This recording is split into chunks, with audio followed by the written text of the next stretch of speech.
c'est un huge step in Big Bang Research, et il y a des contributions vraiment majeures du CEA et du CNRS.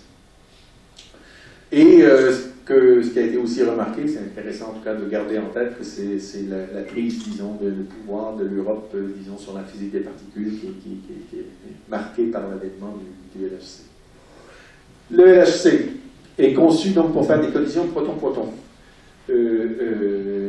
Pas que pour chercher le boson de Higgs. L'énergie dans la machine ne sert pas à faire des bosons de Higgs. Les bosons de Higgs, on n'a pas besoin d'énergie de la machine. En fait, on n'utilise qu'une petite partie des protons. La raison essentielle pour laquelle on est monté à très haute énergie, c'est au cas où le boson de Higgs n'existe pas.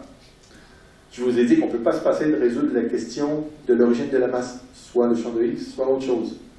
La théorie s'écoule à l'échelle du TeV. Donc si je ne trouve pas le boson de Higgs, il faut toujours, je serai obligé d'aller à l'échelle du TeV. Donc on a conçu la machine pour aller à l'échelle du TeV, pas pour le boson de Higgs, pour aller chercher la nouvelle physique. Si le boson de Higgs n'existe pas, et s'il existe, ben, il y a peut-être encore de la nouvelle physique pour d'autres raisons pour lesquelles je vais revenir. Donc ça, c'est ce qui définit essentiellement l'échelle de la machine. Il faut être capable de faire des collisions de bosons W à 500 GeV pour monter au TeV, parce que je sais qu'à l'échelle du TeV, cette collision-là donne des résultats absurdes si le Higgs n'existe pas. Ça me fixe l'énergie que je dois mettre sur un quark, ça me fixe l'énergie de machine, 14 TeV. Voilà le choix de la machine en termes d'énergie. Et il faut étudier peut-être les bosons de Higgs, parce qu'après tout, peut-être qu'il existe, et au pire, jusqu'à 800 TeV, donc ça peut être très rare. Et alors, on a besoin d'énormément de collisions, ça fixe le taux de collision. Le boson de Higgs, donc c'est déterminé par l'intensité de la machine, le nombre de collisions, et l'énergie, ben, en cas il n'existe pas, en fait, au point de départ. Les objectifs, ben, c'est l'origine des masses, la matière des premiers instants, la symétrie matière-antimatière, et la nature de la matière noire. OK. Ça se traduit par ces observations, ces découvertes à venir. OK. Donc, je vais exposer ça rapidement parce que je vais accélérer un petit peu, juste pour vous dire qu'on a commencé à prendre des collisions en 2010. En 2010, pendant la première année, on a refait la physique qui va, disons, de 1933 à 1995, en quelques mois. On a rebalayé la totalité des connaissances en quelques mois. Et ensuite, on a continué à descendre l'escalier, disons, qui mène au ciel, le ciel étant le boson de Higgs, en redécouvrant les bosons Z et W, ensuite la production de paires de bosons, jusqu'à la production de paires de bosons Z.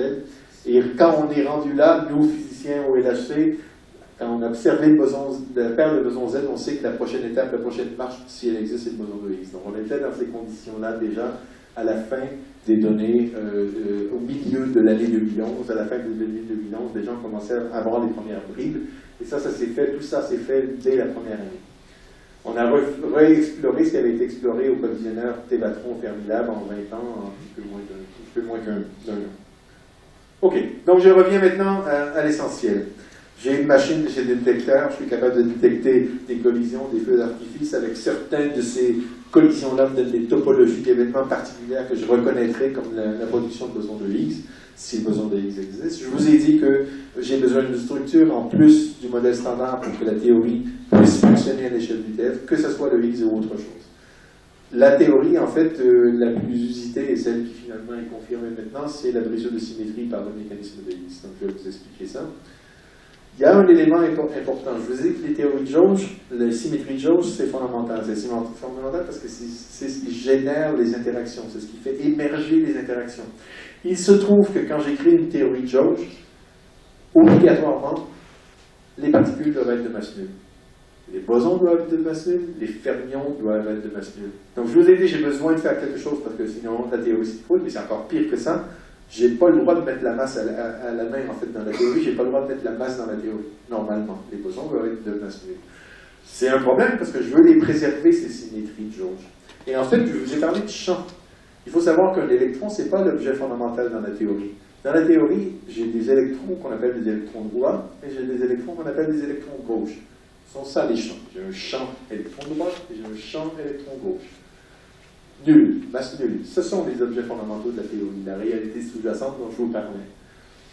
Les neutrinos, c'est pareil, les quarks, c'est pareil, les trois couleurs de quarks, les quarks de première, deuxième et troisième famille. Donc les champs fondamentaux de la théorie, ce ne sont pas les particules dont on en parle, les quarks ou les électrons, ce sont des objets qui sont des champs, par exemple un champ gauche, un champ droit, et tous ces objets sont de masse nulle. Donc c'est ce qu'on appelle la chiralité gauche ou droite, qui se couple un petit peu différemment aux bosons W et Z. de la théorie, on dit souvent, vous avez peut-être déjà vu, c'est une théorie chirale, donc il y a une dépendance en fonction de la chiralité de l'électron selon les droites et gauches. En particulier, par exemple, le boson W ne se couple pas à la composante droite, mais se couple qu'à la composante gauche. Donc les bosons W, ben, ils se couplent à la composante gauche des fermions élémentaires. Ça, c'est comme ça dans la théorie fondamentale. Objet de masse nulle, des fermions, des champs qui ont des chiralités droite ou gauche. Un électron, c'est un objet qui est l'électron physique, c'est un mélange d'électrons droits et d'électrons gauche, de ces deux champs qui se mélangent. Voilà. Il faut encore que je l'explique comment ils se mélangent. Donc l'origine de la masse, ben, c'est absolument fondamental. Les symétries de jauge, elle est essentielle. Vous savez tous maintenant que c'est absolument essentiel.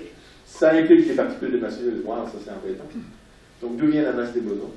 D'où vient la masse des fermions? Un aparté, petit aparté. Les quarks de première famille, celles qui constituent le neutron et le proton, sont de masse très très légère. Et c'est quand même, vous êtes probablement ou peut-être déjà posé la question, d'où vient la masse des neutrons et des protons? D'habitude, quand je mets deux objets et que je les relie, je perds de la masse. J'ai un défaut de masse. J'ai une énergie de liaison. J'ai des objets de masse presque nulle, je les mets ensemble et boum, la masse explose. La masse est énormément plus grande que la masse des objets qui est mis dedans. Ah, ça c'est bizarre quand même. Mais en fait, ben, c'est tout simple. En fait, ces objets-là, l'image d'école que l'on dit avec les trois quarks, en fait, c'est pas comme ça. Le proton, si on prend une photo, ça ressemble à ça. Et ça bouillonne en permanence.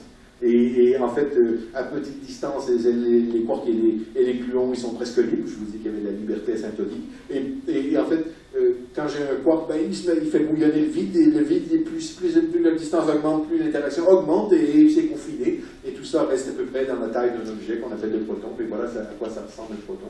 Et en fait, on se sert de ça dans des collisions LHC. La collision LHC, on se sert du bouillonnement des protons. C'est une collision qui fait bouillonner le vide, et on se sert du bouillonnement des protons pour produire le boson de Higgs. On ne sert pas des quarks de valence. Ce ne sont pas des collisions entre quarks, ce sont des collisions entre gluons.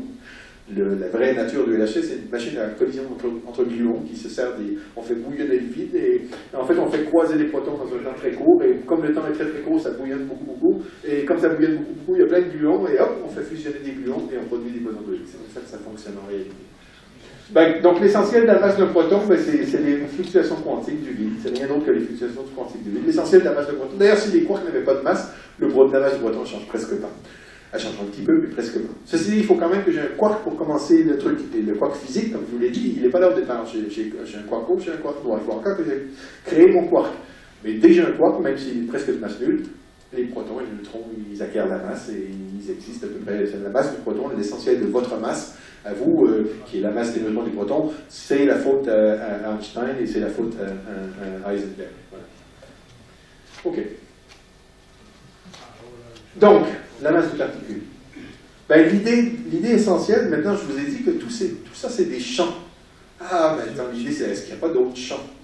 Et les champs qu'on connaît, ben, c'est des champs de fermions ou des champs de bosons. Et l'idée, c'est, ben, on va inventer un nouveau champ, c'est un champ scalaire. Un champ qui n'a pas de direction privilégiée, c'est un champ qui a juste une valeur numérique partout dans l'espace-temps, un champ scalaire. Et en fait, il suffit de postuler l'existence d'un champ scalaire. Et si on postule l'existence de champ scalaire, ben le potentiel le plus général pour ce champ, ben il génère une espèce de brisure spontanée. C'est la forme de ce que vous avez vu déjà dans même les bouquins que vous avez mis en évidence au début, le chapeau mexicain. Et en fait, le chapeau mexicain, ben, dans le sens ici de la vallée, ce degré de liberté-là, c'est la masse du boson de Higgs. En fait, ça dépend du fait que le centre du chapeau mexicain ici est surélevé. Il se trouve que l'énergie la plus faible n'est pas à zéro, mais à une certaine distance de zéro. Et ça veut dire que dans le vide, en fait, le champ de Higgs n'est pas nul. Un champ électrique, un champ magnétique, dans le vide absolu, s'il n'y a pas de charge, il n'y a pas de champ. Ben, le champ de Higgs, il n'y a pas de charge et il y a un champ. Et l'énergie la plus stable du vide, ben, c'est un vide qui est rempli de bosons de Higgs virtuels. Et c'est comme ça. Donc le champ de Higgs, donc la conséquence de ça, c'est qu'il donne de l'énergie au vide. C'est même un des problèmes que l'on a aujourd'hui. Avant hier, on pouvait s'en passer, on pouvait se dire c'est pas trop grave, peut-être qu'il n'existe pas, mais quand on sait qu'il existe, c'est un sacré problème. Parce que l'énergie que le boson de Higgs donne au vide est très très largement supérieure, plusieurs dizaines d'ordres de grandeur, à l'énergie qui est nécessaire pour expliquer la constante cosmologique. Donc on a un sacré problème, on va être obligé de s'attaquer à ce problème. Toujours est-il que donc le vide contient le champ de Higgs. Quand je tourne autour du chapeau mexicain, ça correspond à une dégénérescence du vide, une infinité de vides possibles. Il se trouve que l'énergie, le long, quand je fais le tour du chapeau mexicain, elle est la même tout autour du chapeau mexicain. Comme l'énergie reste la même, c'est-à-dire que j'ai une symétrie sans changement d'énergie, ben c'est une symétrie de jauge. Et comme j'ai une symétrie de jauge, il apparaît des bosons. Ah ben il apparaît des bosons. Donc le fait que je puisse tourner autour du chapeau mexicain, ça fait apparaître des bosons. Ces bosons-là, on appelle ça les bosons de Goldstone. Le pauvre Goldstone, il serait aussi nominé pour le prix Nobel s'il ne se faisait pas manger ces bosons.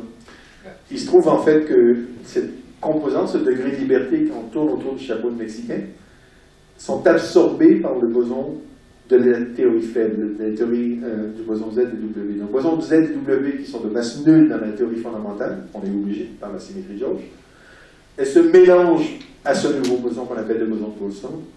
Ça lui donne une composante longitudinale, ça donne de la masse. Le photon, il n'a pas de masse parce qu'il n'a pas de composante longitudinale. Le photon, ça fluctue.